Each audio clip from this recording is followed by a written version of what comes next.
योगी प्रभु को प्यारा है। अपने को योगी समझते ना सभी।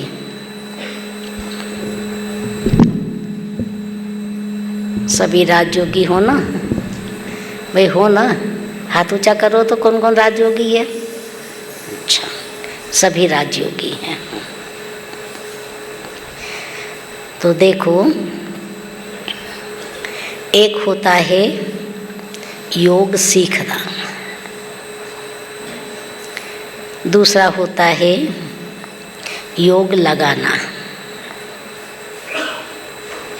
और तीसरा होता है योगी जीवन जीना।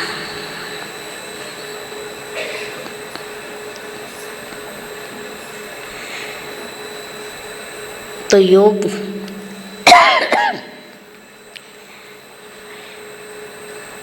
लगाना, योग सीखना सब जानते हैं, लेकिन योगी जीवन जीना क्या होता है, उसकी सूक्ष्मता, उसकी बारीकी, उसकी गहराई सब नहीं जानते हैं। आज हमारा शाम का सेशन योग का ही है ना। योग हम लगाएंगे, 1 घंटा योग करेंगे। उसके पहले हम योगी जीवन जीना क्या होता है उसकी थोड़ी गहराई या उसकी बारीकी समझें।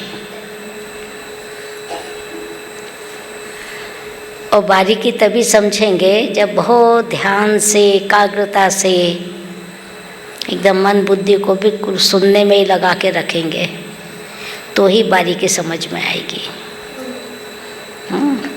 मन इधर उधर तो नहीं है ना किसी का। सब जगह से मन को एकाग्र कर लो कि आज हम योग की बारीकी सीख रहे हैं, समझ रहे हैं। योग तो हम करते ही रहते हैं, लेकिन उसकी बारीकी क्या है, उसकी गहराई क्या है, उसकी वास्तविकता क्या है, जिससे योगी जीवन ही हमारा बन जाए। क्योंकि जीवन 2-4 दिन का तो होता नहीं, 2-4 घंटे का तो होता नहीं है। जीवन तो जीवन हमेशा का ही होता है। तो मेरा योग हमेशा का ही हो जाए, हर पल का ही हो जाए, 2-4 घंटे वाला ना हो, वही योगी जीवन। तो योग की बारीकी सीखने के लिए पहले हम योग के अर्थ को समझें। योग का अर्थ आपको ही बताया गया है, आप दूसरों को ही बताते हो। वो कोर्स में भी मैंने समझाती हैं।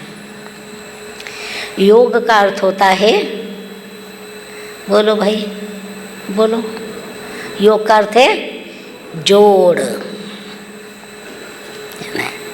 यही बताते हैं सभी को हम अर्थ। योग का अर्थ है जोड़। 2 भौतिक चीज़ों का भी योग होता है, अभौतिक का भी होता है। भौतिक में आप बाहर की चीज़ों को ले लो, गणित में संख्याओं को हम जोड़ देते हैं तो कहते योगफल। योग करो माने जोड़ो इनको। गणित की भाषा में, व्यवहार की भाषा में हम एक दूसरे के लिए कहते हैं क्या करें, इसका योग ही वही था। इसको उस परिवार से जुड़ना था। आपने अपनी भांजी भतीजी की शादी करी, बेटी की करी, बेटे की करी, कुछ तकलीफ हुई, कोई प्रॉब्लम हुई, कोई बात हो गई तो क्या कहेंगे, अब क्या करें, हमने तो सब अच्छा देखा, अब इसका योग ही वही था।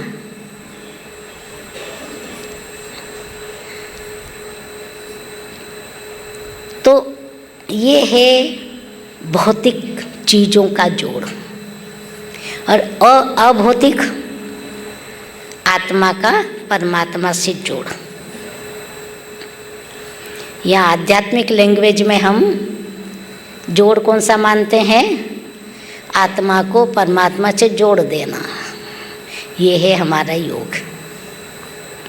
तो योग माना बाहर में भी हम योग को यूज़ करते शब्द को, पर वो भौतिक चीज़ों के लिए है।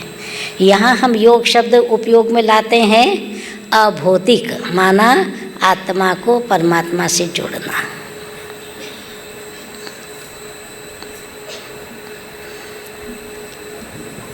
तो योग का मतलब हुआ योगी जीवन जीना है हमें, तो हमें किन किन से जुड़ के रहना है जीवन में। ये तो मालूम है सबको, आत्मा को परमात्मा जोड़ना, पर इतना ही नहीं, हम योगी जीवन वाले हैं ना। जीवन में आपको लौकिक भी निभाना पड़ेगा, अज्ञानियों के साथ भी रहना पड़ेगा, ऑफिस में भी सबके साथ काम करना पड़ेगा। सभी के बीच में रहोगे ना, तो भी जुड़ के रहना। तो कैसे जुड़ के रहना?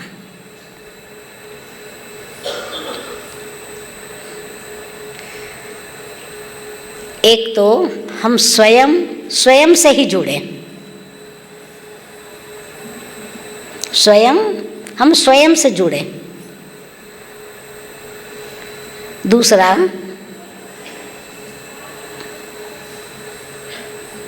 स्वयं से जुड़े, परमात्मा से जुड़े। तीसरा, इस देवी परिवार से जुड़े, या बाहर वाले जो हमारे लौकिक परिवार है उससे हम किस तरीके से जुड़ के रहें, और इस पढ़ाई से हम किस तरह से जुड़े, ईश्वरी पढ़ाई से। ये चार से हमको जुड़ के रहना है, तब योगी जीवन हम कहलाएंगे। आत्मा परमात्मा का योग तो कॉमन बात है, वो तो हम सबको मालूम है। लेकिन कर्म क्षेत्र पे हम कर्म योगी भी तो रहे ना, सबके साथ रह करके भी हमारा योगी जीवन ही रहे। हर एक हमारे व्यवहार को देखकर, हमारे स्वभाव को देखकर, हमारे बोल को देखकर कहें हाँ सचमुच योगी है ये, तो उनके सामने कोई ऐसे योग थोड़ी लगाने लग जाते आप। नहीं, वो आपके व्यवहार से कह रहे हैं, आपके नेचर को, स्वभाव को देखकर, आपकी भाषा को देखकर बोले ये योगी हैं। तो पहला तो स्वयं को स्वयं से जोड़ना। तो मैं स्वयं कौन? आत्मा। आत्मा कौन? आत्मा कौन? मन बुद्धि संस्कार। माताएं समझ में आ रहा है? यहाँ सब माताओं को समझ में आ रहा है ना? मैं कठिन भाषा तो नहीं बोल रही हूँ ना। हाँ माताएं समझ में आ रहा? हाथ ऐसा करके बताओ, आ रही भाषा समझ में आ रही है ना? स्वयं से जुड़े कैसे? तो स्वयं माना आत्मा, आत्मा माना क्या? मन बुद्धि संस्कार। कोर्स में भी यही बताया है ना। तो अब ये स्वयं को स्वयं से जुड़ना माना मन बुद्धि संस्कार को जोड़ना आपस में। ऐसा नहीं मन कुछ और सोच रहा है, बुद्धि कुछ और कर रही, संस्कार को तीसरी दिशा में जा रहा है। मन एक दिशा में, बुद्धि दूसरी दिशा में, संस्कार तीसरी दिशा में। फिर कहते हाँ सोचा तो था मन ने, पर हम कर नहीं पाए, बन नहीं पाए, मतलब संस्कार में वो चीज़ नहीं आ पाई, क्योंकि तीन दिशा में तीनों थे ना अलग अलग। जोड़ना, तीनों को मिलाना, तीनों एक जैसे। जो हम सोचते हैं वही बुद्धि निर्णय करे, वही हमारे कर्म में आए, वही हमारा संस्कार बने। तो क्लियर हुआ स्वयं से जुड़ना? हाँ क्लियर हुआ ये? योग माना स्वयं से जोड़ना। योग का मतलब जोड़। जोड़ माना कौन सा जोड़? व्यवहारिक जीवन में हम कैसे जुड़े? तो पहले तो स्वयं से जुड़े, दूसरा फिर परमात्मा से जुड़े। तो परमात्मा से कैसे जुड़ना? सारे संबंध एक के साथ। यह है आत्मा को परमात्मा से जोड़ना। और तीसरा कौन सा है? परिवार से जुड़ना। ये हमारा देवी परिवार है ना, बाबा ने हमको बहुत सुंदर परिवार दिया है। ये देवी परिवार से भी जुड़ के, पूरी तरह से जुड़ के रहना। कभी कभी किसी किसी थोड़ा सा ख्याल ऐसा आ जाता है, जरा सी कुछ बात ऊपर नीचे हुई नाराज हो जाते हैं, तो परिवार से कट ऑफ हो जाते हैं। हम तो हमारे घर में बाबा को याद कर लेंगे, हमको सेंटर से कोई मतलब नहीं। मोबाइल में आ जाती मुरली, हम पढ़ लेंगे। घर में फोटो लगा हमारे बाबा का, हम याद कर लेंगे। परिवार से नहीं जुड़े ना, परिवार से अलग हो गए। ये भूलो नहीं कि पूरे कल्प में ईश्वरीय परिवार से जुड़ने का हमको ये गोल्डन चांस सिर्फ संगम युग पे मिलता है। पूरे कल्प में इतना सुंदर परिवार, इतना सात्विक परिवार, ये केवल हमको संगम युग पे मिलता है। कोई परिवार आपने ऐसा देखा जहाँ किसी में कोई बुराई ना हो, कोई बुरी आदत ना हो? हाँ, ये एक परिवार है। देखिए इतने सारे देखो मेंबर्स परिवार के, किसी में एक भी ऐब नहीं है। ना कोई शराब पीता है, ना कोई सिगरेट पीता, ना कोई तम्बाकू खाता, ना कोई नॉनवेज खाता। ऐसा कोई परिवार होता है क्या? कितना सुंदर परिवार मिला हमें। लेकिन वही बात है, छोटी सी बात को पकड़ लेते हम। छोटी बात से, मैंने सुबह बताया ना, इतनी सी तो बात थी, इतनी छोटी सी तो बात थी, उसने मुझे इतनी बात सुना दी। जरा सी तो भूल थी, उसने मेरे को डांट दिया। अरे मेरे भले के लिए बोला है ना, पॉजिटिव सोचो। अच्छा है ना, कुछ मुझे और सीखने को मिलेगा। हमेशा कोई भी बात को पॉजिटिव वे में लेने का नेचर बना लो, स्वभाव बना लो। नेगेटिव कभी मत सोचो किसी भी बात में। इसलिए योगी जीवन, हमारा योगी जीवन है ना, तो योगी जीवन है वो कभी भी इस परिवार से थोड़ा अलग होके नहीं चलेगा। इस परिवार से नाराज होके अलग नहीं होगा। इस परिवार से अपने आप को कट ऑफ नहीं करेगा। कभी कभी मन में कोई आए भी, अभी तक आया भी होगा तो अब ठीक कर लेना उसको कि नहीं भाई, हम योगी जीवन वाले हैं ना, हमको ईश्वरीय परिवार से भी जुड़ के रहना है।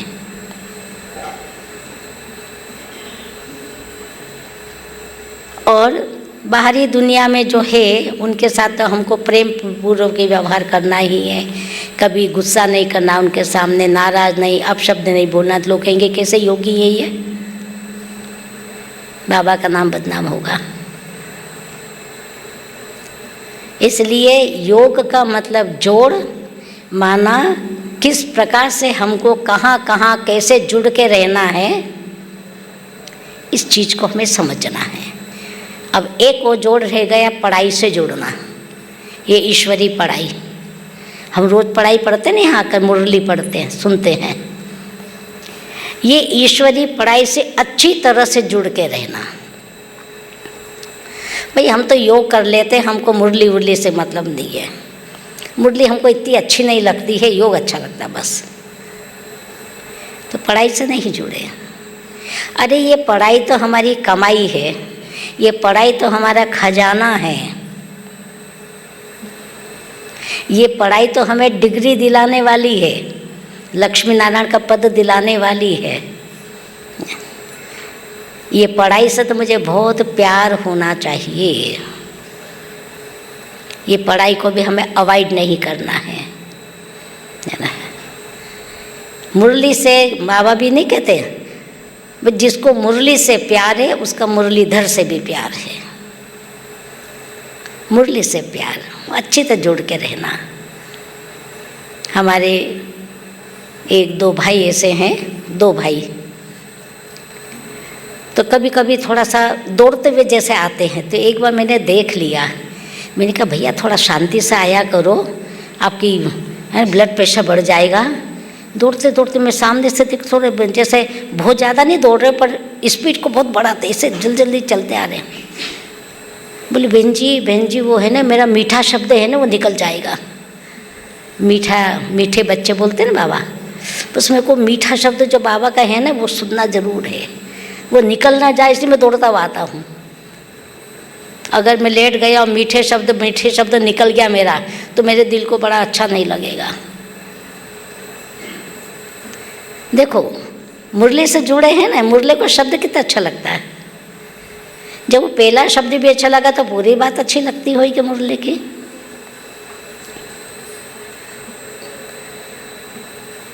तो योग का अर्थ होता है जोड़, लेकिन हम योगी जीवन वाले हैं, इसका मतलब हमको कहाँ कहाँ कैसे जुड़ के रहना चाहिए, तब हम कहलाएंगे सच में योगी जीवन वाले हैं। अब योग का दूसरा अर्थ, एक अर्थ होता है योग का जोड़, वो मैंने आपको क्लियर कर दिया। योग का दूसरा मीनिंग होता है संबंध। संबंध ये हम कोर्स में भी सबको बताते हैं। योग का मतलब होता है जोड़, योग का मतलब होता है संबंध, रिलेशन।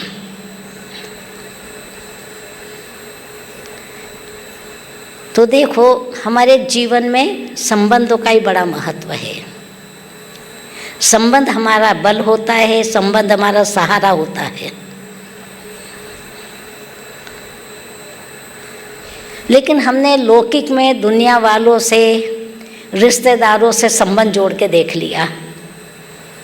सब अनुभवी हैं, लौकिक संबंधियों के अनुभवी हैं। क्या मिला? क्या मिला? आज संबंधों में क्या है? मनुष्यों के आपस में देह के संबंधों में क्या है? दरार है, कटुता है, स्वार्थ है ना। कोई भाग्यशाली हैं जिनके रिलेशन में ये चीज़ ना होती होगी, वरना लोग के संबंधों में यही सब है। स्वार्थ भावना है, दरार पड़ी हुई है आपस में। संबंध में कैसे बिगड़े हुए संबंध है, कड़वाहट है। तो हमने वो सारे संबंध बना के जोड़ के देख लिए, इसलिए अब समझ में आया कि एक परमात्मा से मुझे सारे संबंध रखना है। परमात्मा से जो हम सारे संबंध रखेंगे, वो परमात्मा कभी संबंधों में स्वार्थ नहीं आने देगा।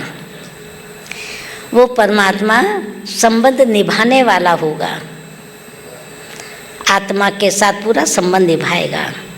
आपने परमात्मा को बुलाया, आ जाएगा वो। उसके संबंधों में इस प्रकार की कटुता नहीं है।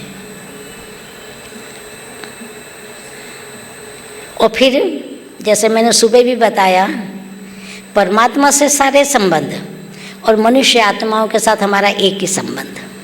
कौन सा एक संबंध? भाई भाई का। हम सब आत्मा हैं, आपस में भाई भाई है। तो भाईचारे की भावना सबके साथ रखो। आप योगी हो ना, तो योगी के मन में किसी के प्रति दुश्मनी का भाव नहीं होता, मन मुटाव नहीं होता है, कटुता नहीं होती है, कोई के साथ ईर्ष्या द्वेष नहीं होती है। सबके साथ बड़ा कैसा संबंध हो हमारा, बड़ा स्नेह का हो, सद्भावना वाला हो, आत्मिक भाव वाला हो। मेरा भाई है ये, इस भाई को भी भगवान से मिलाना है। जो सुख शांति मेरे जीवन में आई, मेरे भाई के जीवन में भी आ जाए। मेरा भाई जो ये है ना, बहुत अशांत रहता है, ये आत्मा भाई है ना मेरा। तो देखो बाहर से भी हमने जो संबंध जोड़े, कितनी शुभ भावना के, सद्भावना के, और परमात्मा से तो हमने सारे संबंध जोड़े हैं।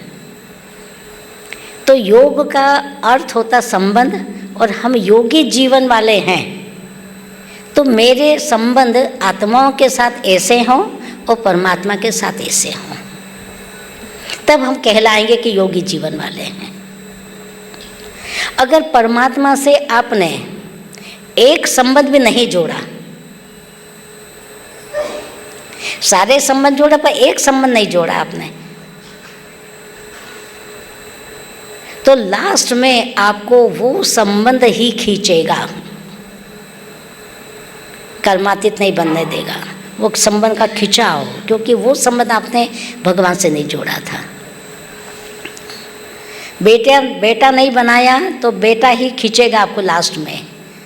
अरे मेरे बेटे का क्या हाल हो रहा, मेरा बेटा कहाँ होगा, किस हालत में होगा। बाबा तो याद आ नहीं रहा, वो याद आ रहा है विनाश के समय, मौत सामने खड़ी है और आ रहा है, देखो खिंचाव वहाँ पे हो रहा है। इसलिए हमको सारे संबंध, कई कहते हमको बेटे वाला समय बड़ा अजीब सा लगता है, भगवान को कैसे बेटा बना ले हम। तो ऐसी बात नहीं, भक्ति मार्ग में भी कहते हैं अनसुईया की गोदी में, है ना, वो कहते कृष्ण को खेलते हुए देखा अनसुईया की गोदी में। तो देखो उसने भगवान को बेटा बनाया, तो छोटा बच्चा उसकी गोदी में ऐसा दिखाते, शास्त्रों में ऐसी कहानी आती है। तो ऐसी बात नहीं, शास्त्रों की सारी बातें यहीं से तो बनी है, ये संगम युग से तो बनी है। एक माता थी, क्लास में रोज आती थी, दूसरे सेंटर की, दूसरे शहर की बात है। उसके 2 बेटे थे। एक बेटा आसाम के आगे, आर्मी में बहुत बड़ी पोस्ट थी उसकी, तो वो आसाम के भी आगे कहीं पोस्टेड था, और उसके पहले भी कोई दूर ही जगह में था। और दूसरा बेटा जो था वो विदेश में था, बेटी नहीं थी उसको। माता अकेली थी, पति ने शरीर छोड़ दिया था, बहुत अच्छे परिवार की थी, तो अच्छा मकान बना के उसके पति गए थे, काफ़ी बैंक बैलेंस था उसके पास, पैसा वैसे कमी नहीं थी, अच्छे रॉयल परिवार की थी वो, पर अकेली थी क्योंकि दोनों बेटे, एक विदेश में एक दूर दूर है। वो ज्ञान में आती थी, बाबा के ज्ञान से जुड़ गई थी वो। तो जब यहाँ बाबा की मुरली सुनती थी और बहनें भी बताती थी उसको, कभी कभी बेटे की बात करती, देखो मैं अकेली रहती हूँ, आज मेरे को कुछ हो जाएगा, मेरे दोनों बेटे इतना दूर दूर है। तो बहनें बोलती थी आप बाबा को बेटा बना लो ना। और मुरली में भी उसने कई बार इस प्रकार की बात सुनी। फिर आखिर उसने कहा कि भाई ठीक है, मैं भगवान को बेटा बना लेती हूँ, क्योंकि ये बेटे तो मेरे वक्त पे इतनी दूर से कैसे आएंगे मदद करने, पर बाबा बेटा जो है ना वो तो हमेशा मेरे साथ रहेगा। बहनों ने उसको बहुत बोला बाबा को बेटा बना लो, देखो बाबा कितनी मदद करेगा, करके तो देखो माता जी, आप ऐसा अनुभव तो करो। बोला ठीक है, बहन जी ने जो इतनी बार बोला तो ठीक है, मैं करके देखती हूँ। और बोले दिल से बनाना, ऊपरी ऊपरी नहीं बनाना, मन से को अंदर से बनाना बाबा को बेटा, रियल में।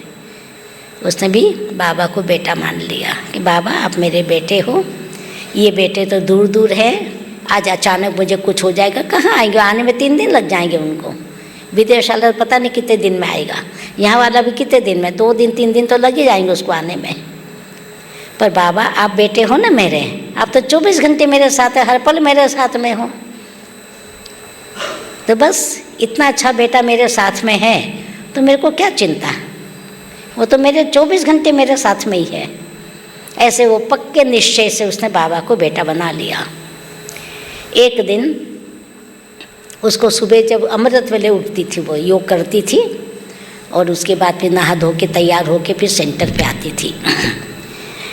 तो एक दिन उसको जैसे अमृत वेले वो उठी तो उसको ऐसा लगा जैसे मेरा पूरा बदन जैसे जकड़ा हुआ है, बहुत तेज बुखार है, इतने शरीर में दर्द है, इतना पेन हो रहा पूरे शरीर में, क्योंकि थोड़ा एज भी थी उस माता की, एकदम 80-90 साल की तो नहीं थी, पर 70-75 के 60-70 के बीच में तो थी ही उसकी एज। तो उसको ऐसा लगा कि जैसे मेरा पूरा शरीर इतना ज़्यादा दर्द कर रहा है, इतना ज़्यादा पेन है कि मैं उठ भी नहीं पा रही हूँ। प्यास उसको लग रही है, बुखार आता तो प्यास भी लगती है ना। पानी थोड़ा दूर रखा हुआ है, जब तक उठ के वहाँ तक ना जाऊँ तो पानी कैसे पीऊँ मैं। उस समय लैंडलाइन, ये पुरानी बात है, उसके घर में लैंडलाइन का फ़ोन था, वो भी दूर लगा हुआ था। उठूँ तब तो मैं फ़ोन करूँ, सेंटर करूँ, चाहे डॉक्टर को करूँ, कुछ भी। अब मैं क्या करूँ, उठ नहीं पा रही हूँ। बहुत कोशिश करी, एकदम उसको याद आया, अरे बाबा बेटे को मैं बुलाती हूँ। अब लेटे लेटे ही बुला रही है, देखो बाबा बेटा मैं कितनी तकलीफ़ में हूँ इस समय, आप तो देख रहे हो ना, मैं उठ भी नहीं पा रही हूँ, मुझे प्यास भी बहुत लग रही है, और अब मैं दवाई के लिए भी अगर उठूँ तो कुछ दवाई तो मेरे पास रखी हुई है, पर वो दवाई तक तो जाऊँ मैं, वहाँ तक भी नहीं जा पा रही हूँ, किसी को फ़ोन भी नहीं कर पा रही हूँ। अब आओ बाबा बेटा, ऐसे समय मेरी मदद करो आप, मुझे पानी पीना है, मुझे पानी पीना है, मुझे पानी ला कर दो, मेरे को दवाई दो, इस बुखार भी ठीक करो। बहुत दिल से बुलाने लगी, बहुत दिल से बुलाने, बहुत प्यार से बुलाने लगी।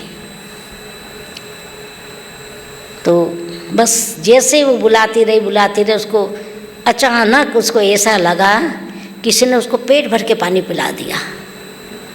पेट भर के पानी पी लिया उसको अच्छे से, और एकदम उसको नींद आ गई, बहुत अच्छी नींद आ गई। नींद आ गई, गहरी नींद में सो गई। अब गहरी नींद में सोई तो फिर 3 घंटे के बाद उठी। ये सुबह 4 बजे की बात है, तो वो 7:30-8 बजे उठी। और उठी तो देखो तो न तो उसको कोई बुखार है, न कोई प्यास है, वो तो बिल्कुल स्वस्थ है, जैसे कुछ हुआ ही नहीं हो। थोड़ा पसीना पसीना जरूर उसको शरीर में ऐसा लग रहा है कि पसीना मेरे को बहुत आया है। तो उसको याद आया, देखो मैंने बाबा बेटे को बुलाया था ना, बाबा बेटा डॉक्टर बन के भी आ गया, मेरा इलाज भी कर दिया, मुझे पानी भी पिला दिया, मुझे कितना जल्दी स्वस्थ कर दिया। देखो मेरा बाबा बेटा कितना अच्छा है। वो बाबा को बहुत धन्यवाद दिया। फिर वो सेंटर आई तैयार होके, तो बहनें बोली कि माता जी मैं तो किसी भाई को आपके यहाँ भेजने वाली थी, क्योंकि हमको मालूम आप अकेले रहते हो, कभी अचानक आपको हो गया और आप क्लास में आज नहीं, तो मुझे फ़िक्र हो रही थी कि ज़रूर कुछ गड़बड़ है, आप क्लास में नहीं आए हो। तो मैं भाई को बोल ही रही थी कि जाओ माता जी के पास जाओ, देखो भी आज क्यों नहीं आई क्लास में, उसको जो भी तकलीफ़ हो तो वो हम उसकी सेवा करें, उसको मदद करें। फिर उसने अपना अनुभव बताया, आज बहन जी ऐसा ऐसा हुआ। तो कहने का भाव मेरा ये है कि यदि हमने, देखो ये प्रैक्टिकल घटना है, मेरी प्रैक्टिकल घटना आपको बताइए ये। तो फिर एक बात और, फिर उस माता ने फिर प्रॉपर्टी जो वकील को बुलाकर पूरे कागजात तैयार करे प्रॉपर्टी के, और प्रॉपर्टी के 3 भाग करे, तीनों बेटे के लिए, 2 बेटे वो, एक मेरा बाबा बेटा। तो बोले एक हिस्सा प्रॉपर्टी का मेरे बाबा बेटे को मिलना चाहिए, मानव सेंटर को मिलना चाहिए, आश्रम पे जाना चाहिए। और रियल में पूरा प्रैक्टिकली उसने ऐसा कागज़ तैयार करके एक कॉपी बहन जी को भी दे दी, बहन जी एक फ़ोटो कॉपी आप रखो। और वकील को बोला ये मेरी प्रॉपर्टी का मैंने फैसला कर लिया है।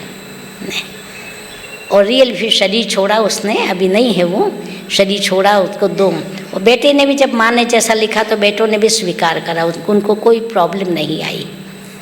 और बराबर प्रॉपर्टी का एक हिस्सा आश्रम को मिला। तो देखो ये है कि परमात्मा को यदि हम एक संबंध भी उससे नहीं जोड़ेंगे ना, तो लास्ट में वही संबंध खींचेगा हमको, परमात्मा से दूर कर्मातीत नहीं बनने देगा। इसलिए संबंध की जहाँ तक बात है, माने सारे संबंध हम परमात्मा के साथ जोड़ें, एक संबंध भी नहीं छोड़ें।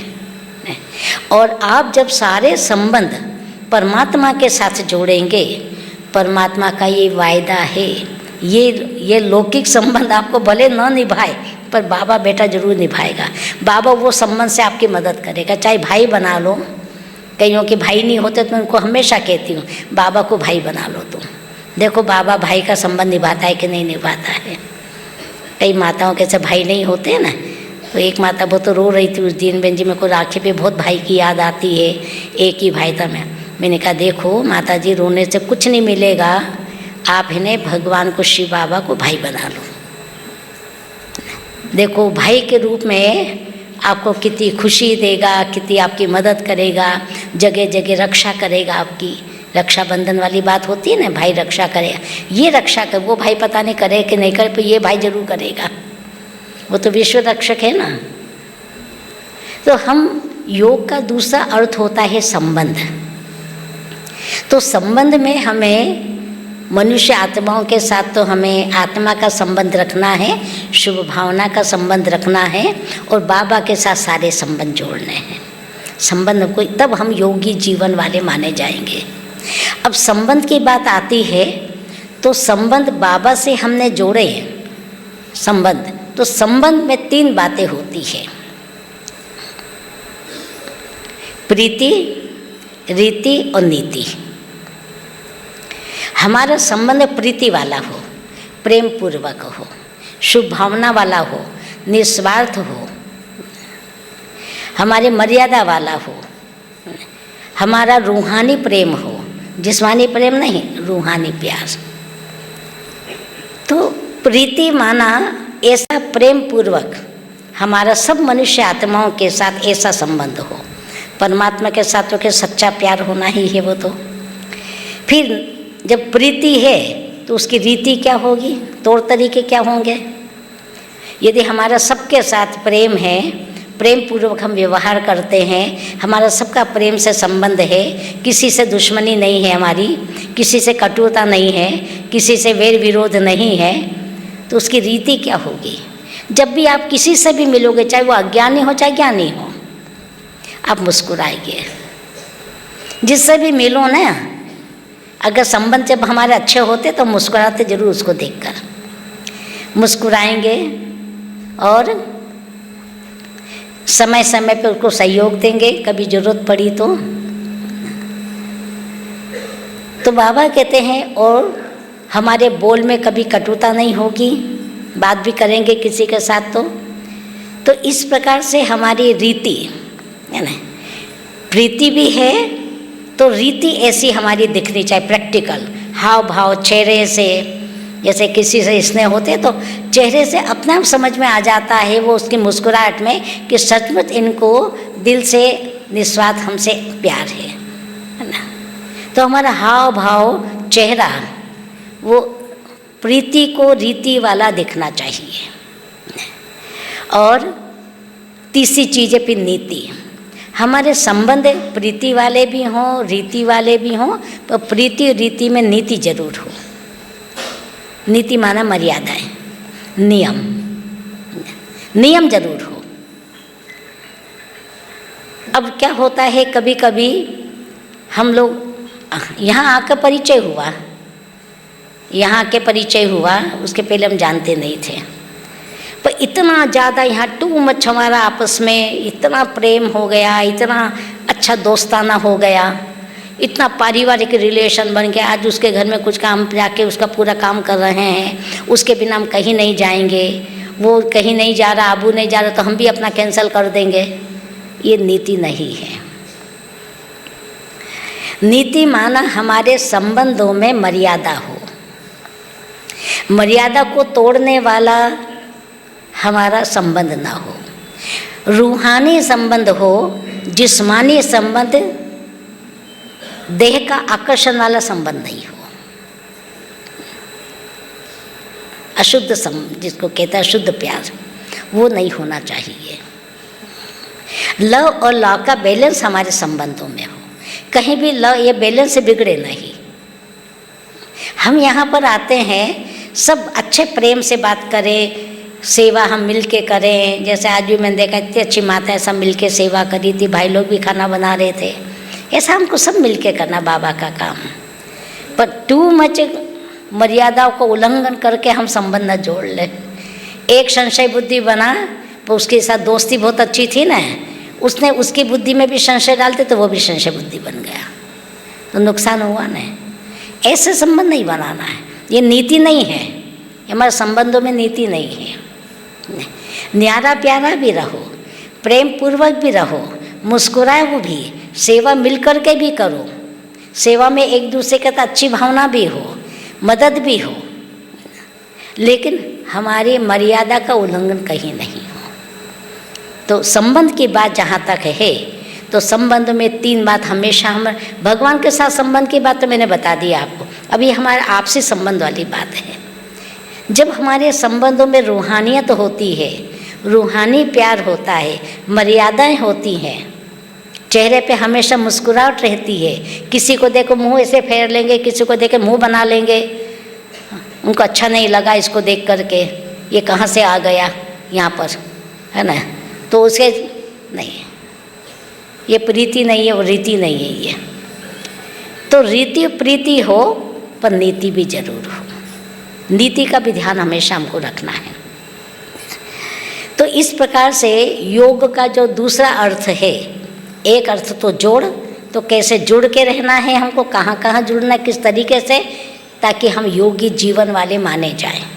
दूसरा, हमारे संबंध बाबा के साथ कैसे हो और हमारे आपस में सबके साथ कैसे हो, है ना। लौकिक में भी आप देखो, अज्ञानियों के साथ भी कभी भी गुस्सा नहीं करना, आवेश में नहीं आना, पर चिंतन नहीं करना, किसी को कमेंट्स नहीं करना, टॉन्ट नहीं करना, मजाक नहीं उड़ाना, ये हमारे उसमें नहीं होना चाहिए। बाहर अज्ञानियों के साथ भी नहीं, उनके साथ भी बहुत मुस्कुराओ, उनका भी हेल्प करो, कोई ज़रूरत है उनकी तो उनकी मदद करो। पड़ोसी ज्ञान में नहीं चलते हैं, आज उसको आवश्यकता है आपकी, आप उसकी मदद करो। तभी तो कहेंगे सचमुच योगी जीवन वाले हैं, कितने अच्छे लोग हैं, सबकी मदद करते हैं। ये नहीं कि इनके संस्था में जो जाते हैं उसी की मदद करते हैं, सबके प्रति इनकी भावना बहुत अच्छी है, तब हम योगी जीवन वाले माने जाएंगे। अब तीसरा योग का अर्थ होता है, योग का तीसरा अर्थ वो है योग माना टोटल। संख्याओं को लिखते हैं ना गणित में, तो नीचे क्या लिखते हैं, टोटल, योगफल। इतनी संख्याओं को जोड़ा तो योगफल माना टोटल ये हुआ। तो हमारे योग का अर्थ ये है कि हमारा टोटल विकास होना चाहिए, केवल एक साइड का विकास ना हो। शारीरिक विकास, मानसिक विकास, सामाजिक विकास और आध्यात्मिक विकास, ये चारों प्रकार के विकास माने उसको कहते हैं सर्वांगीण विकास। योगी माना जैसे होता है ना भाई, योग हम योग करें तो शरीर का भी ध्यान रखो। शरीर एकदम ऐसा नहीं कि बहुत बीमार हो रहा है ना, शरीर से बहुत ज़्यादा वेट बढ़ रहा है ना, शरीर को हम एक्सरसाइज नहीं करा रहे, थोड़ा उसको वॉकिंग नहीं करवा रहे हैं, नहीं, हमको शरीर का इस बात का और एक लिमिट, जितना हमारे शरीर के लिए अच्छा है, उचित है, ऐसा ही हम भोजन करें। बहुत ज़्यादा मिर्च मसाला, बहुत ज़्यादा चटपटा, बहुत ज़्यादा ऐसा, ये नहीं। शरीर को अच्छा स्वस्थ रखें ताकि हम सेवा भी ज़्यादा से ज़्यादा कर सकें, तब हम कहेंगे ये योगी जीवन वाले हैं। और मानसिक विकास, हमारा मन भी अच्छा रहे, मन भी एक परमात्मा में जुड़ा रहे, सबके प्रति शुभ भावना वाला मन रहे, किसी के प्रति हमारे मन में कटुता ना हो, ज्वेलसी ना हो, है ना, हमारा मन बहुत शुद्ध हो, एकदम पवित्र हो, निर्विकारी हो।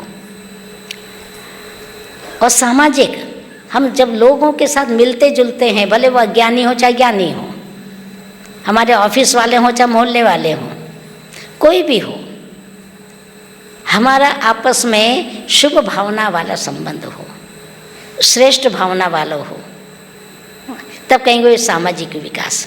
समाज के लिए भी ये बहुत अच्छे लोग हैं, समाज में शांति लड़ाई झगड़ा करने वाले लोग नहीं है ये। और चौथा हमारा आध्यात्मिक विकास, जो बाबा ने हमको श्रीमत दी है, जो हमको यहाँ श्रीमत मिलती है, जो हमारे यहाँ के नियम मर्यादाएं हैं, उसका टोटल पालन करना। जो बाबा ने हमको दिनचर्या बनाई है वैसी दिनचर्या में चलना, अमृत वेले उठना है, योग करना है, फिर तैयार होना है, फिर थोड़ा वॉकिंग करना है, उसके बाद तैयार होकर फिर क्लास में जाना है, मुरली की क्लास भी एब्सेंट नहीं होना है, वहाँ से आने के बाद ये करना है। माने जो भी हमारी बाबा ने, शाम को योग करना, नुमे शाम का योग करना है, रात को योग करके सोना है, बाबा को पूरा चार्ट बताना है, योग का चार्ट रोज़ का लिखना है, ये जैसी टोटल।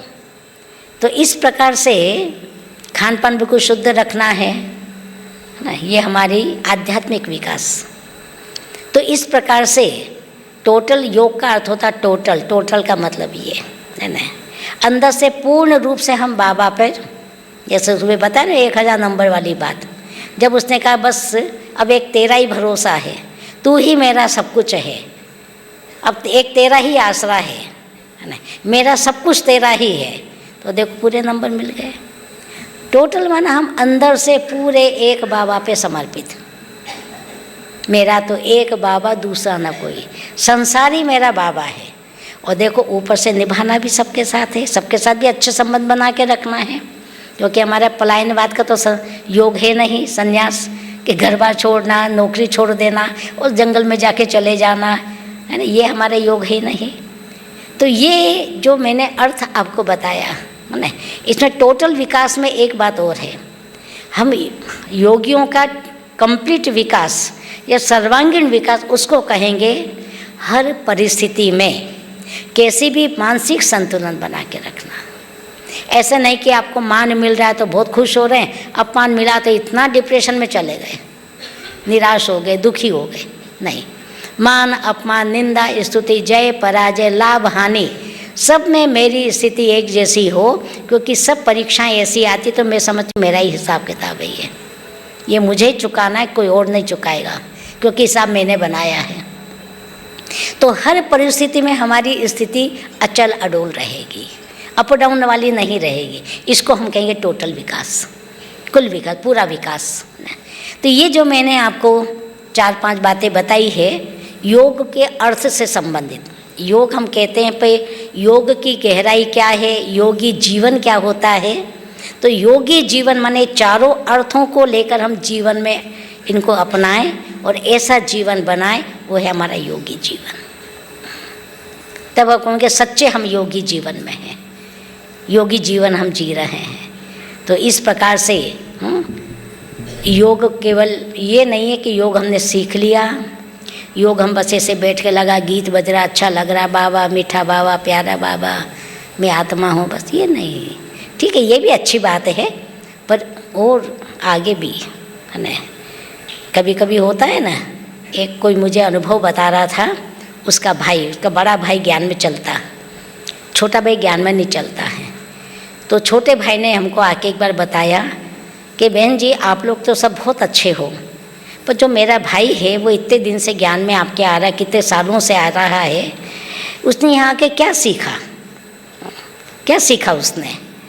मैं बीमार था, मेरी पत्नी मायके गई हुई थी, तो खाना भाभी बनाती थी, बड़े भाई की मिसेस, वो पति पत्नी दोनों ज्ञान में चलते हैं, आपके यहाँ आते हैं। मेरे को खाना इतना दूर से देते, ऐसे खसका देते थे थाली को, नहीं तुम अछूत हो, तुम अपवित्र हो। तो बोले बहन जी आप ऐसा करते हो क्या, यहाँ पे ऐसा सिखाते हो, ये मानवता तो नहीं है, ये मनुष्यों के साथ इस प्रकार का व्यवहार, आप लोग तो सब बातें अच्छी सिखाते हो। मैं कहनी हमने कभी ऐसी बात नहीं सिखाई है। तो ये नहीं माना, मैं आपको जो योग का बता रही, योगी जीवन माना हमारे अज्ञानियों के साथ भी हमारा व्यवहार कैसा हो, अज्ञानियों के साथ भी हम किस प्रकार का बोल चाल व्यवहार रखें, स्वभाव संस्कार बना के रखें, है ना। और अपने मोहल्ले वालों के साथ भी, अपने लौकिक परिवार जो ज्ञान में नहीं उनके साथ भी, और हमारे देवी परिवार के साथ भी, है नहीं, वो मैंने बता, तब हम कहलाएंगे। चारों को अर्थ सहित हम यूज़ करेंगे। योग का एक रियल अर्थ क्या होता है, और इस रियल अर्थ को हम अप्लाई करें अपने ऊपर, अपने जीवन में, अपने व्यवहार में, अपने स्वभाव में, अपने संस्कार में, अपने हाव भाव में, तब हम कहेंगे योगी जीवन वाले। तो बनना ना ऐसा योगी जीवन, और वो फिर कर्म योगी अपने आप ही रहता है। ऐसा योगी जीवन वाला, उसका कर्म योग, क्योंकि हमेशा वो योग को लेके चल रहा सब जगह, व्यवहार में भी, तो योगी जीवन वाला तो बन ही गया वो। तो हम सभी को, ठीक है, योगी जीवन में इन बातों को ध्यान रखना है। कोई भी हमारी संस्था पर, हमारे व्यवहार पर उंगली ना उठाए, अरे संस्था वाले ऐसा करते हैं, संस्था वाले ऐसे होते हैं क्या, ना, नहीं, हमारा नहीं, बाबा का नाम बदनाम हुआ। तो ठीक है ना, योग की अर्थ की ये बारीकी है, योग का मीनिंग ये है, योग की सच्चाई ये है, हमारा राजयोगी जीवन कैसा होना चाहिए, वो वास्तविकता मैंने आपको बहुत बारीकी से, बहुत क्लियर करके समझाई। तो हम, क्योंकि हमारे योग का विषय है आज का, अभी हम 1 घंटा योग करेंगे और 7 बजे तक 45 मिनट का समय है। हम 45 मिनट अभी योग करेंगे, और योग में किस प्रकार से मन को एकाग्र करना है, कैसे हम यहाँ से परमात्मा से मिलन मनाने के लिए परम धाम जाएं, संकल्पों के द्वारा, मन के द्वारा, वो आपको अभ्यास अभी थोड़ा कराएंगे। अभी हम अपनी रूहानी यात्रा के लिए सब तैयार हो जाएंगे। चारों ओर से अपने संकल्पों को समेट लें। बस मुझ आत्मा को परमात्मा के पास जाना है, मुझे परम धाम की यात्रा करनी है। बस ये एक संकल्प में ही सभी स्थित रहेंगे। अगर कोई दूसरा संकल्प चल रहा हो उसको पूर्ण रूप से फुल स्टॉप लगा दें। अच्छे से ऐसे बिल्कुल टाइट होके बैठ जाएंगे। झुक के बैठेंगे तो नींद आएगी।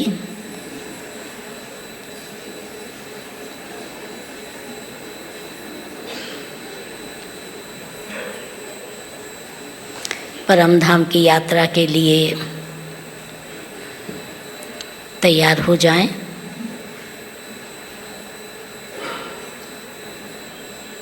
शरीर भान से भी परे हो जाएं।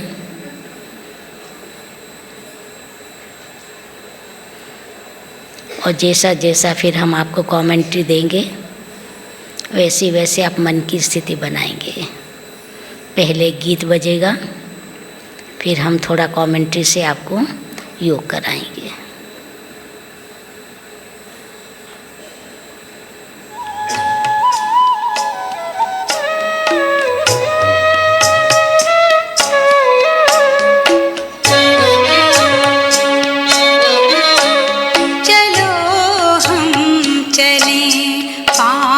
तत्वों के पार जहाँ रहते हैं शिव बाबा हमारे, मिले हम गुणों के भंडारी से जाके, लूटे उन्हीं से अनोखे नजारे, चलो हम चलें।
सभी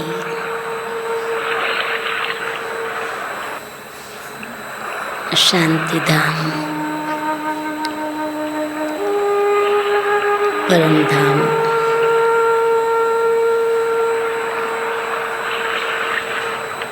पांच तत्वों से पार जाने की रूहानी यात्रा के लिए तैयार हो जाएं।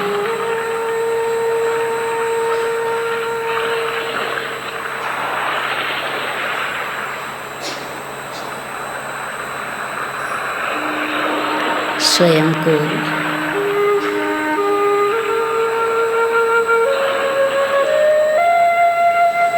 देह से न्यारा कर लें।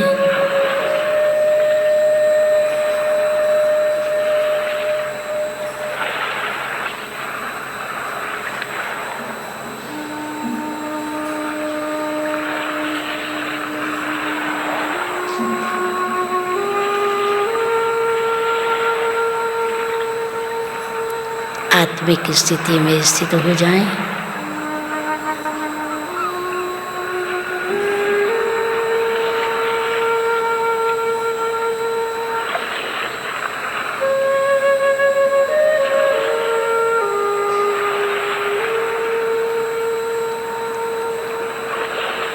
मैं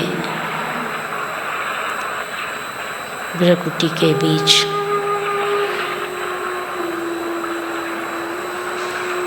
स्थित एक दिव्य सितारा,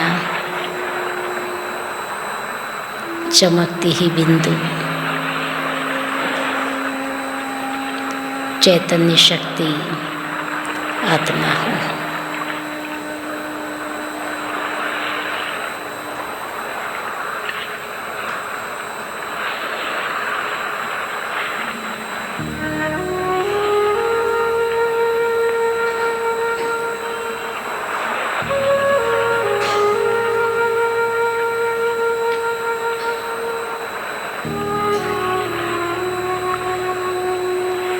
मैंने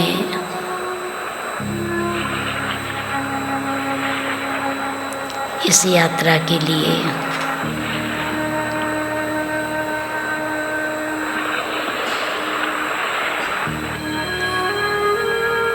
देह रूपी वस्तु को छोड़ दिया है।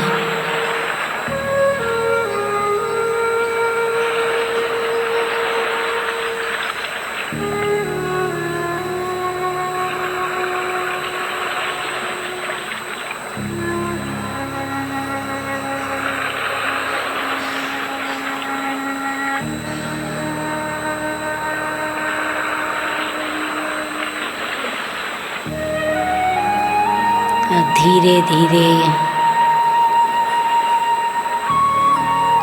मैं आत्मा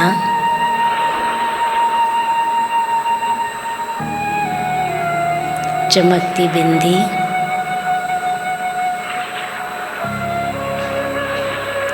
ऊपर की ओर उड़ती हुई जा रही हूँ।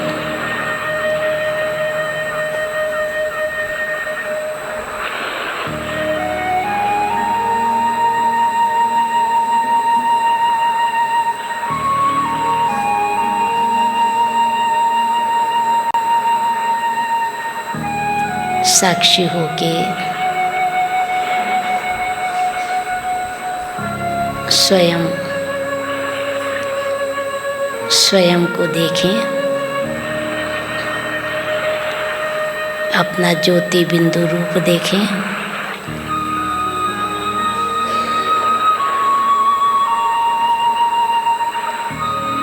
कैसे आत्मा ऊपर ही ऊपर की ओर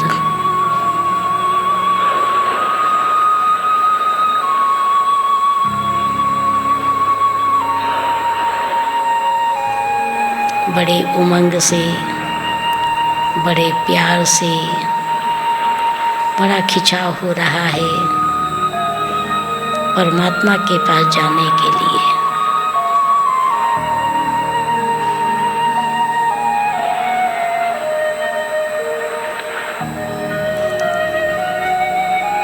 मैं आत्मा ने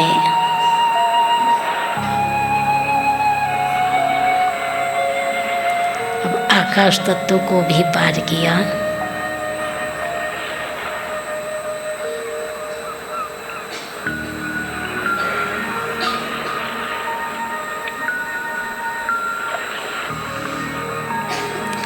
चांद सितारों की दुनिया से भी पार हुई।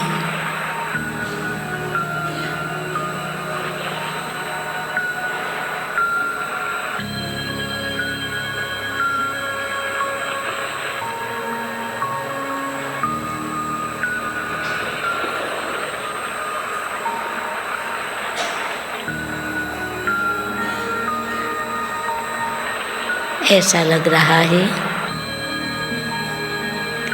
मुझे कोई खींच रहा है।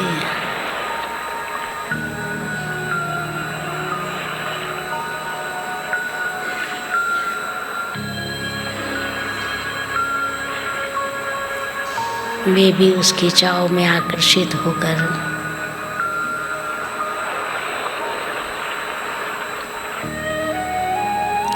बड़े तीव्र वेग से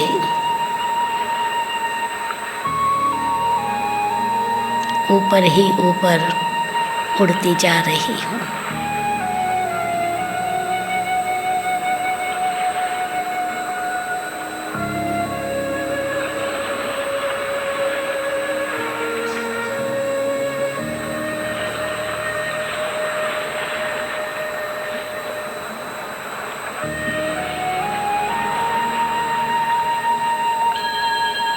कोई मुझे बुला रहा है, बहुत प्यार से बुला रहा है।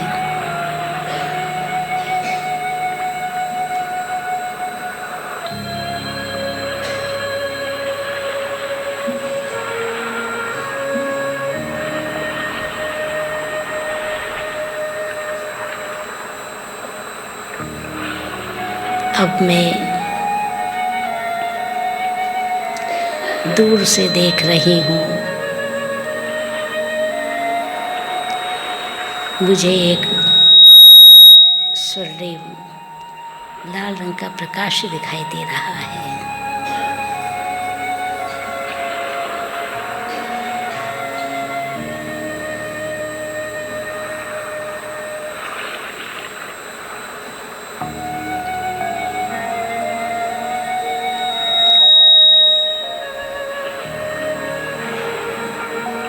बड़ा सुंदर, बड़ा आकर्षक, पता नहीं ये लाल रंग के प्रकाश में कितना आकर्षण है।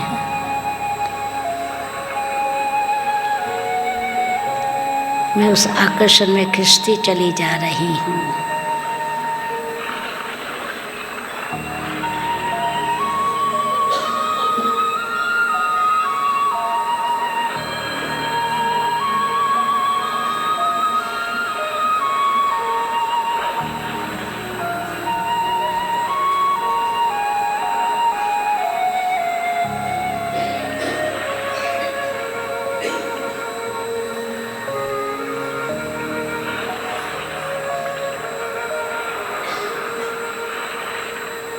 अब मैं वो स्वर्णिम लाल रंग के प्रकाश में पहुंच गई हूँ।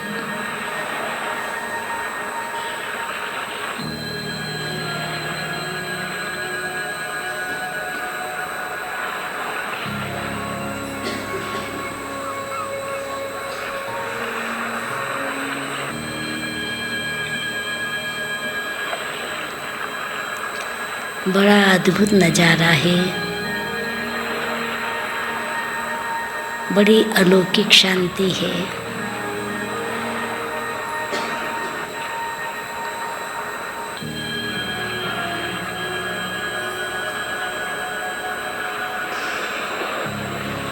चारों ओर दूर दूर तक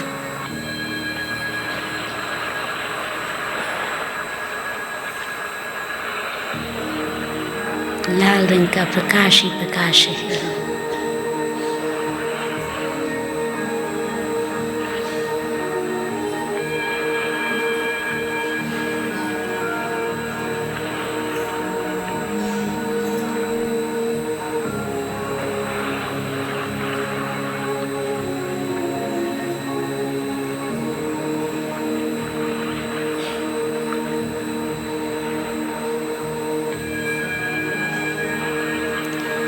बहुत प्यारा अनुभव हो रहा है।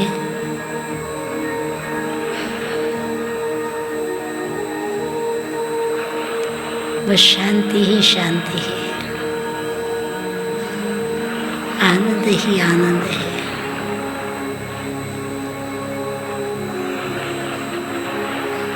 थोड़ा जोर से बोलना है।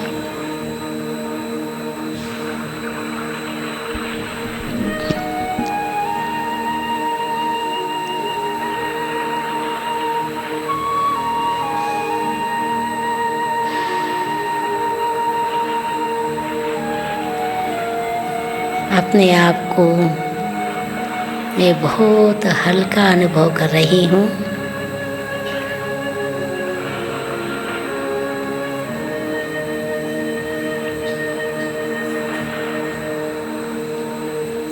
एकदम निश्चिंत स्थिति।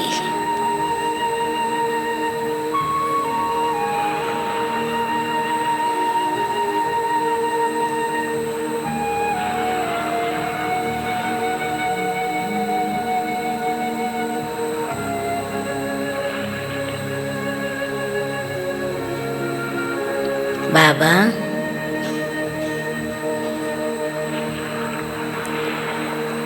मैं आपके वतन में तो आ गई हूँ,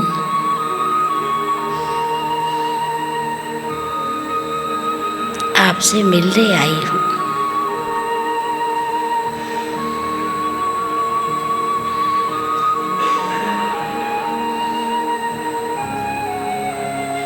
आप कहाँ हो?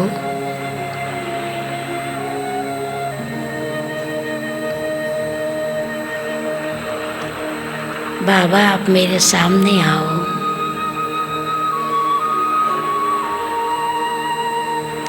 मैं बहुत व्याकुल हूँ आपको देखने के लिए।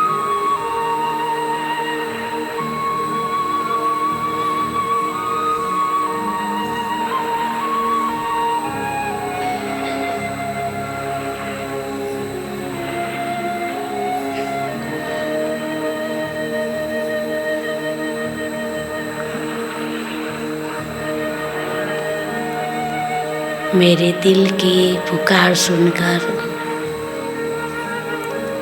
प्यार भरी आवाज़ सुनकर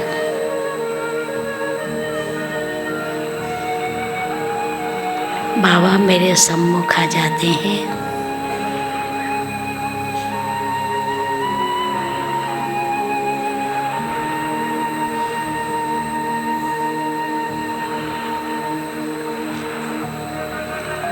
एक हीरे के समान चमकती ज्योति, बहुत ही तेजस्वी ज्योति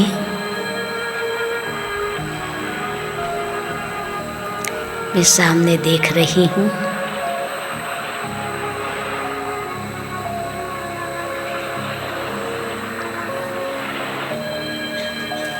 ओहो, ये तो हमारे शिव बाबा ही हैं।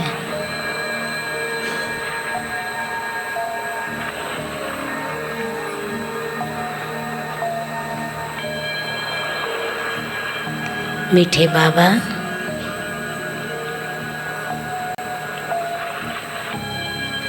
आपको पाने के लिए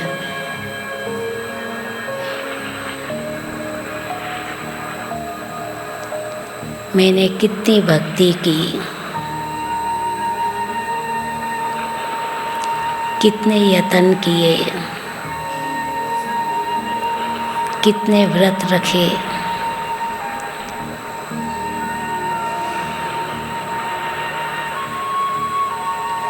कितनी तीर्थ यात्राएं की,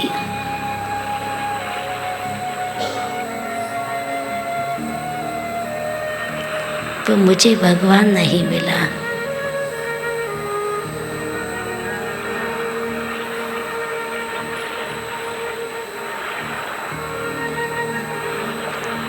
आज आपको पाकर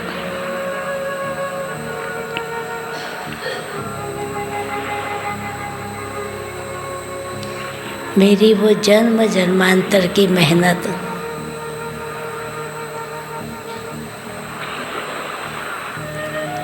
सफल हो गई है।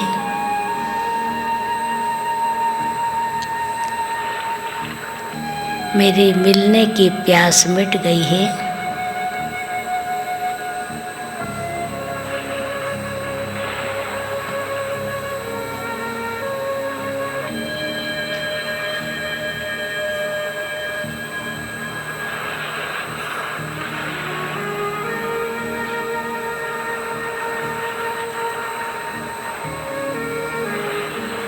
कितना सुंदर स्वरूप है।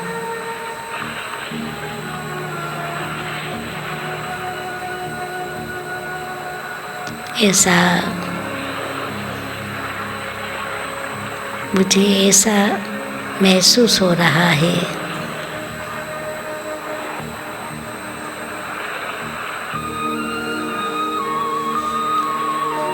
आपसे शांति की किरणें निकल कर मुझ आत्मा में समाती जा रही है।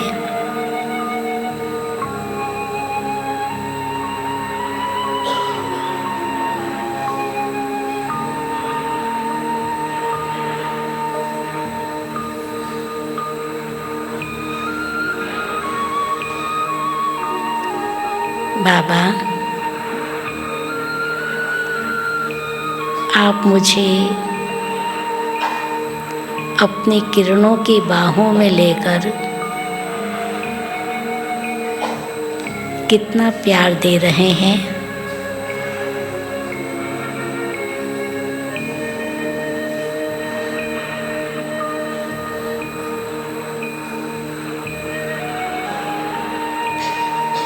मैं आत्मा आपके प्यार में खो जाती हूँ।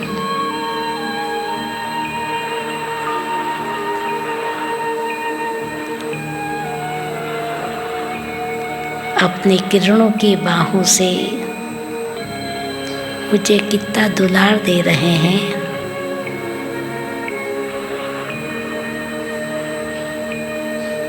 ओहो, कैसा ये अद्भुत अनुभव है।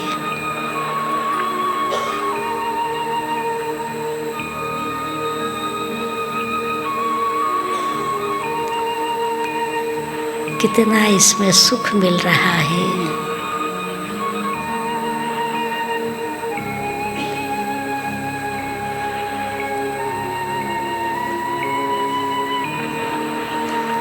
कितनी शक्ति का अनुभव हो रहा है।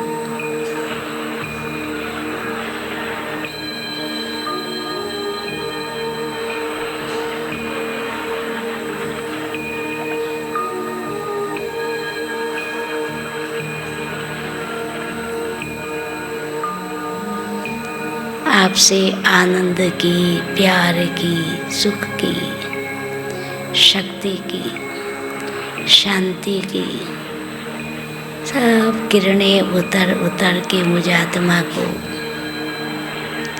आनंद स्वरूप बना रही है। मैं शांत स्वरूप बन गई हूँ। मैं प्रेम स्वरूप बन गई हूँ। मैं शक्ति स्वरूप बन गई हूँ।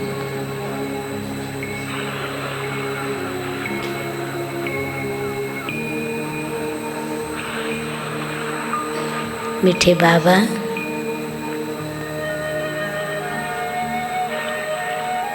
आपको आज पाकर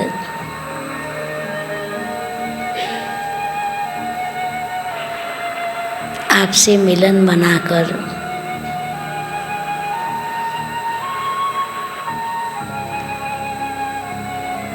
मेरा यहाँ आना सार्थक हो गया है।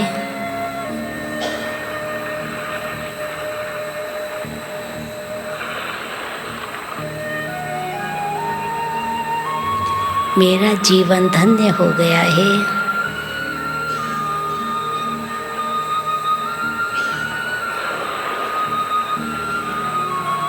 पाना था वो मैंने सब कुछ पा लिया है।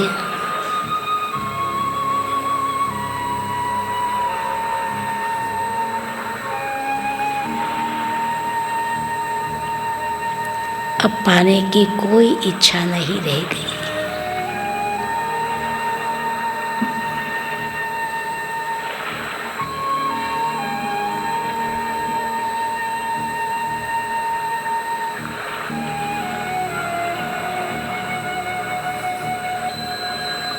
मैं भरपूर हो गई, मैं संपन्न हो गई। बहुत अच्छा लग रहा है। यहाँ से जाने की इच्छा नहीं हो रही है बाबा।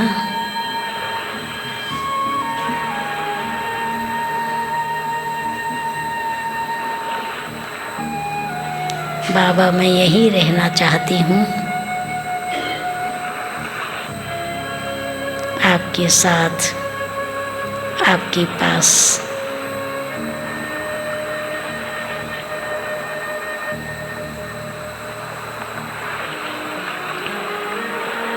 कितनी मैं सौभाग्यशाली हूँ। आज मुझे भगवान का सानिध्य मिला।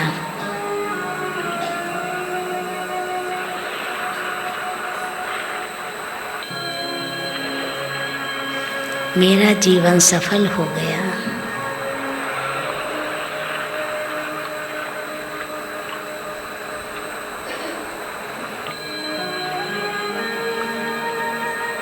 बाबा की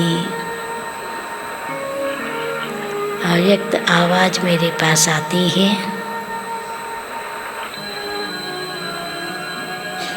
बच्ची, अभी बाबा की सेवा रही हुई है। बाबा का बचा हुआ कार्य तुम्हें जाकर पूरा करना है।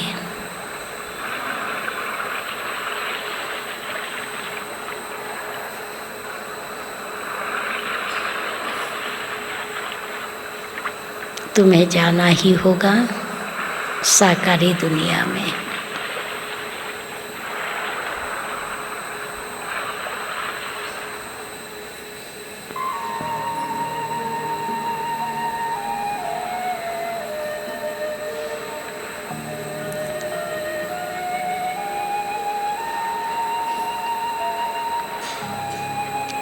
भगवान का ये आदेश मिला।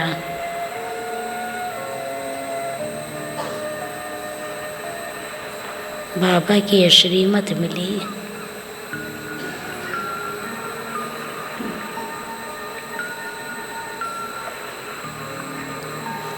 ठीक है बाबा,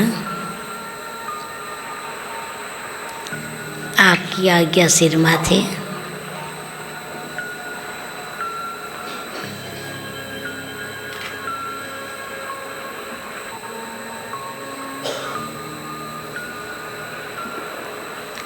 बच्ची, जब भी दिल करे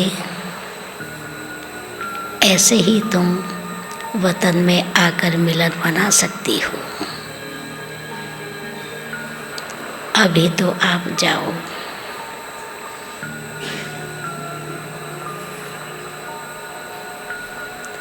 मैं अपने आप को सुख, शांति, आनंद, प्रेम और शक्ति से भरपूर करके पुनः धीरे धीरे साकारी दुनिया की यात्रा करते हुए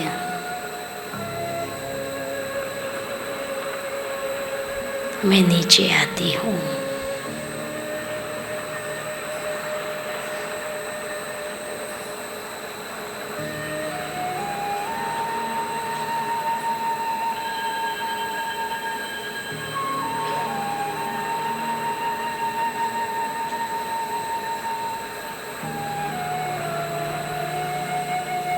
चांद तारों की दुनिया, उससे भी नीचे आकर साकारी दुनिया में प्रवेश कर लेती हूँ। अब मुझे सागर दिखाई दे रहा है, जंगल दिखाई दे रहा है, पेड़ पौधे दिखाई दे रहे हैं और नीचे उतरते उतरते अब मैं सेवा स्थान पर पहुंच जाती हूँ।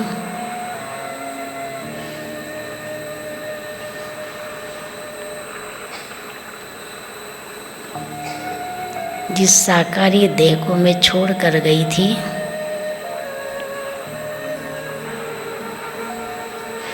मैं आत्मा उस देह में प्रवेश कर लेती हूँ।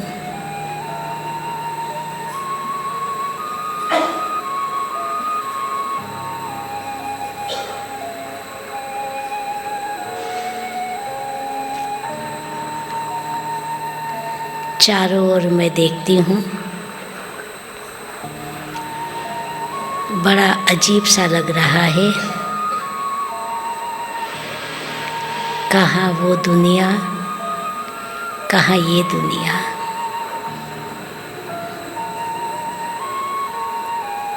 साकार शरीर में आकर भी मुझे महसूस हो रहा है कि अभी भी मैं जैसे वतन के अनुभव में ही हूँ।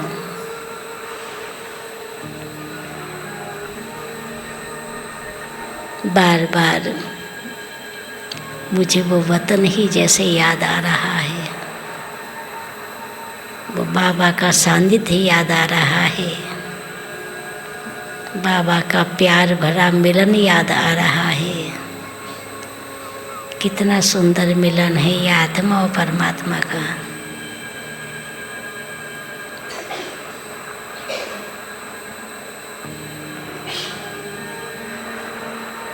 बड़े बड़े भक्तों ने भी ये मिलन का आनंद नहीं लिया। बड़ी बड़ी कठिन तपस्या करने वालों ने भी ऐसा परमात्मा से मिलन नहीं बनाया जो आज मैंने मनाया है। बाबा, आपने जो मुझे कार्य दिया है, बची हुई सेवा मुझे पूरी करनी है। सभी आत्माओं को मैं अपना ये अद्भुत अनुभव सुनाकर उन सभी का मिलन आपके साथ कराती रहूंगी।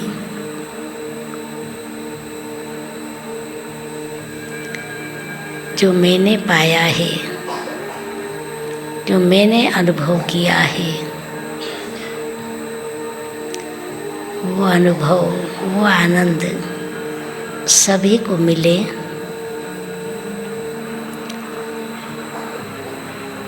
बस यही लक्ष्य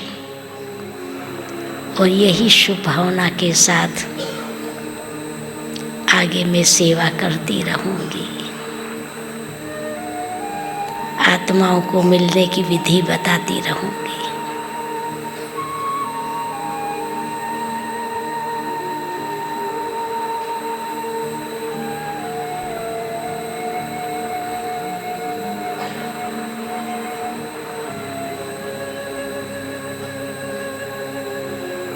ओम शांति, शांति, शांति।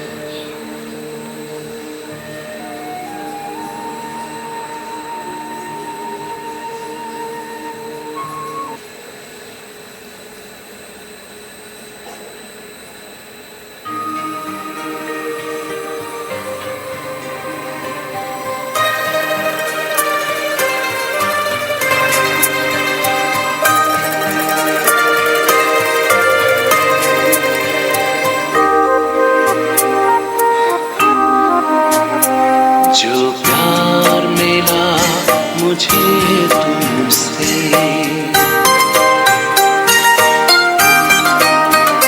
जो प्यार मिला मुझे तुमसे, वर्णन करूं मैं कैसे मुख से। जो प्यार मिला मुझे तुमसे, वर्णन करूं मैं कैसे मुख से। ये दिल जानता है बाबा, दिखता है जो नैनों के नूर से। जो प्यार मिला मुझे तुमसे,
समाए हो बाबा, भूल सकते नहीं तुम्हें भूल से।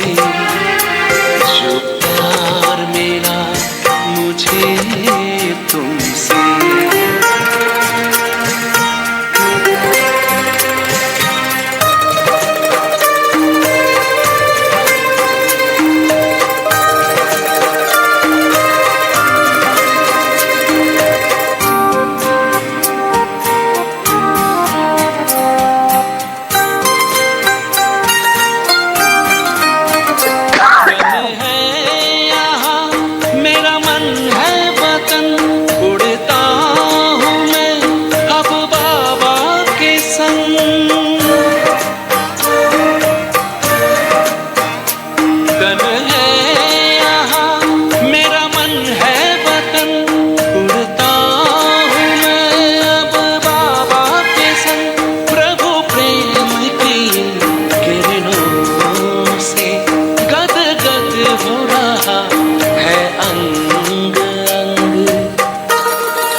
ज़मीं पे नहीं रहते जब छूटा माया के चंगुल से।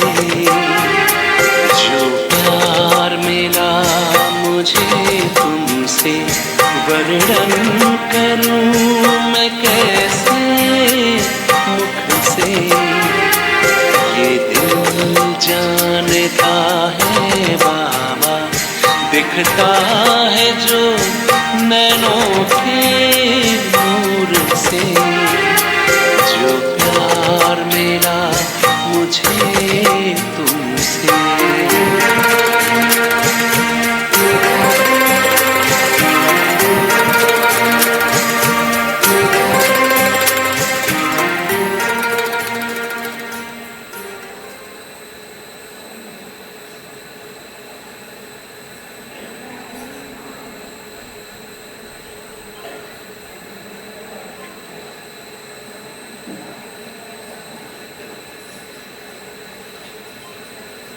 सुबह से ही हम सभी आदरणीय दीदी जी के द्वारा, विमला दीदी जी के द्वारा ज्ञान रत्नों से भी भरपूर हुए और योग की बहुत गहरी अनुभूतियाँ भी हम सब ने की। और अभी तो ऐसा लग रहा है बस यूं ही ये भट्टी चलती रहे और हम ऐसी याद की यात्रा में बैठे रहे और दीदी हम सबको इसी तरह भरपूर करते रहे। जिनको ऐसा लग रहा है अभी वो ज़रा हाथ खड़े करें, सभी को लग रहा है ना। तो इसी अनुभूति को सदा अपने जीवन में कार्य क्षेत्र पर उतरते हुए भी सदा साथ रखना है। तो अभी हम एक हाथ की ताली से दीदी जी का तहे दिल से आभार करते हैं, शुक्रिया अदा करते हैं, जो इतना जबलपुर की सेवाओं में व्यस्त रहते हुए भी अपना अमूल्य समय निकालकर हम सबको अपने अलौकिक सानिध्य से भरपूर किया। तो अभी हमारे बीच मोदी जी स्टेज पर आएंगे और अपना कुछ दिल का अनुभव, अपने दिल के उद्गार हम सबके समक्ष रखेंगे, क्योंकि मोदी जी का कोर्स विमला दीदी जी के ही द्वारा हुआ है। तो आपकी अलौकिक माँ है वो। और जब ईश्वरीय सेवाओं की दुर्ग में शुरुआत हुई 1982 में, तो हम सब ने सुबह भी सुना कि कमला दीदी जी और विमला दीदी जी आप दोनों ने ही यहाँ पर सेवाओं की शुरुआत की।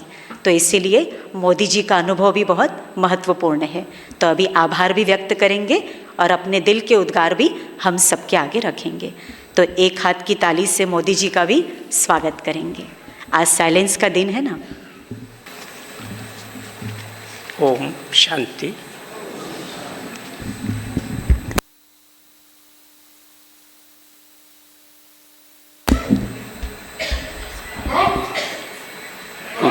बाप दादा के इस नवनिर्मित सेवा स्थान आनंद सरोवर के सभागार में जबलपुर से बाबा की अथक सेवाधारी स्नेही मीठी बहन आदरणीय विमला दीदी जी का शुभ आगमन हुआ है। वर्षा ऋतु के सुहावने मौसम को ज्ञान और योग की रिमझिम फुहारों से आनंदमय बनाने हेतु आपका आगमन हम सब भाई बहनों के लिए उमंग, उत्साह और आनंद को बढ़ाने वाला है। दीदी जी, आपके दुर्ग आगमन पर हम सब भाई बहनों की ओर से बहुत बहुत स्वागत है, सम्मान है। दीदी जी, आपने सन 1982 के अप्रैल मास की 4 तारीख को आदरणीय कमला दीदी जी के साथ दुर्ग में प्रथम बार ईश्वरीय सेवा का बीजारोपण किया था। उस समय यहाँ के जिला जज शुक्ला जी ने रिबन काटकर आध्यात्मिक विश्व नवनिर्माण चित्र प्रदर्शनी का उद्घाटन किया था। ड्रामानुसार मैं इसका प्रत्यक्ष गवाह हूँ, क्योंकि मैं उद्घाटन के समय वहाँ मौजूद था। आपने और रेखा बहन ने दुर्ग की सेवा का विस्तार किया। इसके पश्चात भिलाई और राजनांदगांव में सेवा केंद्र प्रारंभ हुए। रायपुर सहित इन सब स्थानों में बाबा ने आपको निमित्त बनाया। अब इन बीते 40-42 वर्षों में आपके द्वारा बीजारोपण किए हुए स्थानों में सेवा बहुत फलीभूत हुई है। सब जगह आपने विशाल सेवा स्थान, सब जगह अपने अपने विशाल सेवा स्थान, ऑडिटोरियम, म्यूज़ियम तैयार हो गए हैं और बाबा के सपनों को पूरा कर रहे हैं। दुर्ग के हम सभी भाई बहन ये चाहते हैं कि आप अपनी फुलवारी में वर्ष में एक बार अवश्य चक्कर लगाकर हमें इसी प्रकार रिफ्रेश करते रहें। बाबा को प्रत्यक्ष करने की शक्ति हमें प्रदान करते रहें। दीदी जी, आज आपकी उपस्थिति में मैं बाबा की महिमा में कुछ शब्दों रूपी पुष्पों की खुशबू बिखेरना चाहता हूँ। हम सभी ने कभी यह सोचा भी नहीं था कि हमें भगवान मिलेगा। हम सभी ने कभी यह सोचा भी नहीं था कि हमें भगवान मिलेगा, लेकिन वहाँ रहे हम सबकी श्रेष्ठ तकदीर। हमें सृष्टि का रचयिता, सृजनहार, पालनहार बाबा अकस्मात मिल गया। मानो हमारी लॉटरी लग गई। छप्पर फाड़ कर देने वाला वह दिलदार हमें कौड़ी से हीरा बना देगा, यह तो हमने सोचा भी न था। यह तो हमने सोचा भी न था। हर क्षण हर पल का दोस्त हमें मिल गया। दोस्त ही नहीं मिला, बंधु भी मिला, भाई भी मिला, माता भी मिली, पिता भी मिला, शिक्षक भी मिला, सतगुरु भी मिला, सजनी भी मिली, साजन भी मिला और बच्चा भी मिल गया। और क्या चाहिए? सब कुछ तो मिल गया। एक बाबा में सब कुछ तो मिल गया, और क्या चाहिए? हमें तो सब कुछ मिल गया, लेकिन उसे क्या मिला? हमें तो सब कुछ मिल गया, लेकिन उसे क्या मिला? हमारे 5 खोटे सिक्के। वाह प्रभु वाह, आपकी महिमा अपरम अपार है। आप वंडर हो बाबा, आप शिव बाबा हो, आप भोलेनाथ हो, आप सौदागर हो। कौड़ियाँ लेकर हीरे देते हो, कौड़ियाँ लेकर हीरे देते हो। मैं कितना न कुर्बान जाऊँ आप पर, हम सब कितना न कुर्बान जाएं आप पर। बाबा, कमाल है आपकी। ऐसा भी हो सकता है, या तो हमने कभी सोचा भी न था। खुद जीवन धारण नहीं करते, शिव बाबा खुद जीवन धारण नहीं करते, लेकिन हमें सतयुग त्रेता युग का अपार सुख प्रदान करते। द्वापर युग और कलयुग में भी हमें सब कुछ देते, और संगम युग पर तो हमारे जीवन में खुशियाँ ही खुशियाँ भर देते। वंडर वंडर वंडर, ये तो हमने कभी सोचा भी न था। ये तो हमने कभी सोचा भी न था कि हमारा जीवन 5000 वर्ष चलेगा। हमें तो कल का भी पता न था। हमें तो कल का भी पता न था, और आपने 5000 वर्ष का पूरा ज्ञान दे दिया।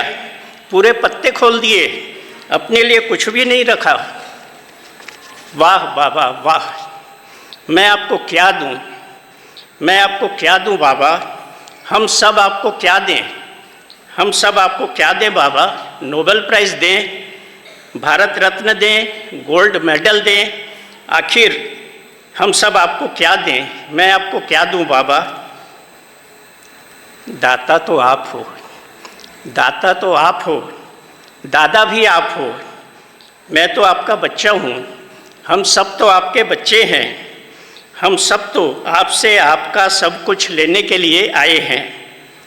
ओ जीवन के सहारे बाबा, ओ जीवन के सहारे बाबा, आपका लाख लाख शुक्रिया, लाख लाख शुक्रिया। बहुत बहुत धन्यवाद। अभी इसके बाद आदरणीय रीटा दीदी जी अपने दिल के उद्गार व्यक्त करेंगी, आभार व्यक्त करेंगी। तो श्रद्धेय रीटा दीदी जी से निवेदन है।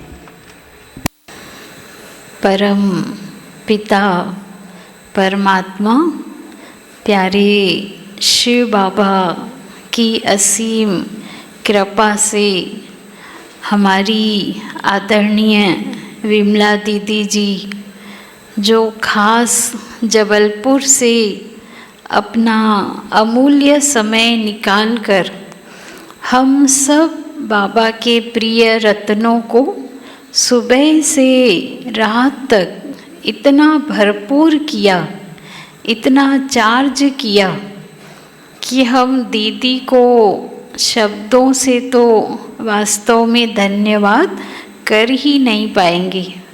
वो शब्द ही हमारे पास नहीं है जो हम दीदी को धन्यवाद करें, लेकिन हम दिल की दुआओं के साथ आप सबके श्रेष्ठ वाइब्रेशन के साथ और बाप दादा का जो आपने इतना सुंदर अनुभव कराया, सच में लग रहा था कि पूरा आनंद सरोवर परम धाम हो गया है और हम सब लाल प्रकाश की दुनिया में बिल्कुल बाबा के समीप बैठे हैं। सच में दीदी जी आपने बहुत बहुत बहुत आज एकदम गहरा अनुभव कराया है। हम भी चाह रहे हैं कि आप हर साल में कम से कम एक दिन एक बार आ कर के और हम सब बाबा के अनन्य बच्चों को भरपूर कराएं। आप सब भी चाहते हैं ना, वो हाथ उठाइए। तो दीदी जी से यही निवेदन है, क्योंकि आदरणीय कमला दीदी जी भी अव्यक्त हो गई, आदरणीय भाई जी भी अव्यक्त हो गए। अब हमारे जोन में कायदे से सबसे सीनियर आदरणीय विमला दीदी जी हैं। तो इसलिए हमारा भी रिक्वेस्ट है कि दीदी आप जल्दी जल्दी आकर हमको भरपूर करते रहें। तो हम दीदी को बहुत दिल से एक हाथ से बहुत बहुत धन्यवाद देते हैं। धन्यवाद है, आभार है, शुक्रिया शुक्रिया। ओम शांति।